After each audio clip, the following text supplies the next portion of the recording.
Nag-iwan ng malaking pinsala ang Super Typhoon Julian sa kabuhayan ng ilang mangingisda sa Sabtang Island sa Batanes. Ang GMA Kapuso Foundation tinawid ang isla, bit-bit ang relief goods para makapagsagawa ng Operation Bayanihan doon.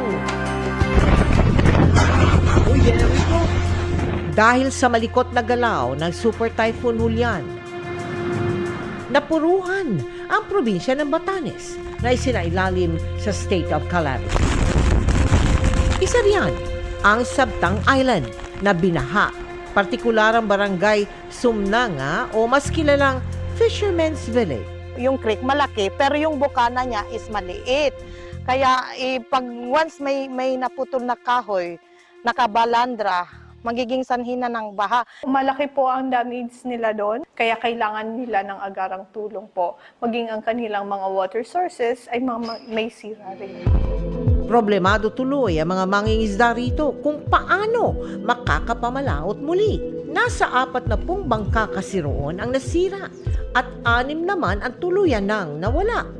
2 sa mga nawala ay pagmamay-ari ng pamilya ni Jerry.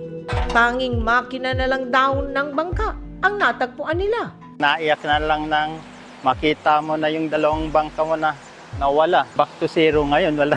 Wala kaming wala. Hanggang tingin na lang sa dagat. Sa tulong ng Office of Civil Defense, nakarating sa Batanes noong Sabado ang bulto ng relief goods at tubig ng GMA Kapuso Foundation sakay ng Philippine Air Force C-130 plane. Tumawid din tayo sa dagat sakay ng bangka para maabot ang mahigit 600 pamilya roon. Maraming salamat GMA Kapuso. Kahit malayo yung isla namin, nararating po ninyo.